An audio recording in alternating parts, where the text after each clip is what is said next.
ગાયશ્રી મનસુખભાઈના chairman તરીકે નિયુક્તિ પછી ચૂંટાયા પછી ઉપપ્રમુખ અને પ્રમુખ બંનેની સન્માનના પ્રસંગે ઉપસ્થિત આપ સૌને હું હૃદયથી આવકારું છું અને બંને અને આખી ટીમને શુભેચ્છા આપું.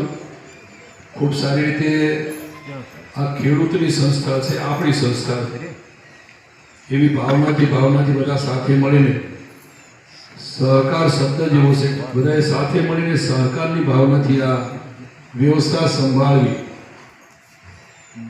ખેડૂતોના અને મંડળીઓ સાથે જોડાયેલા સૌ સભાસદો મોટાભાગના બધા જ આ વિષયમાં ખેડૂત પ્રતિનિધિ તરીકે કામ કરતા હોય છે.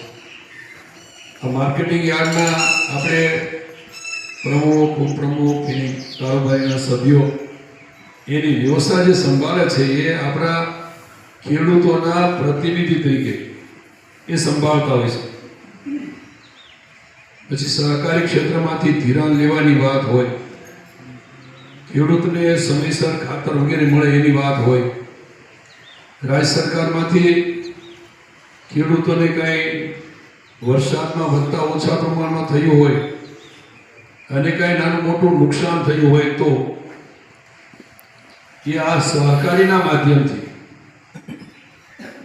એ વાત ચૂંટાયેલા પદાધિકારીઓની સાથે બેસીને વાત થાય અને રાજ્ય સરકારમાંથી ખેડૂતોને એની મદદ મળે.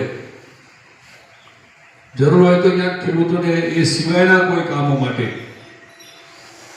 રાજ્ય સરકારમાંથી હમણાંથી વાત થઈ કે વીમાની વાત હોય,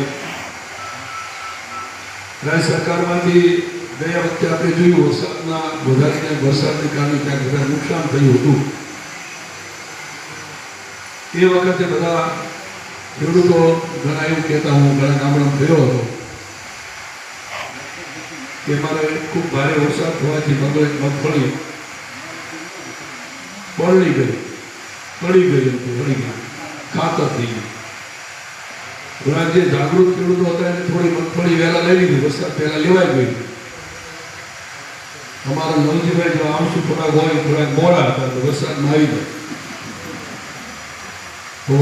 વરસાદમાં આવી ગયા અને શું હોય મગફળીમાં દોડવાને બહુ એટલું નુકસાન નહોતું થયું, પાલામાં નુકસાન થયું હતું. પણ જે ખેતરે ગયા ત્યારે કહેતા આ ખાતર થઈ ગયું, અમે કાંઈ ખબર નથી ખાતર થઈ. અમે ઘણા ખેતરોમાં જોયું પણ હતું કે ખાતર થઈ ગયું પણ પાલામાં દોડવા તો થોડા ઘણા રહી ગયા, થોડા ઘણા મૂકી ગયા છે.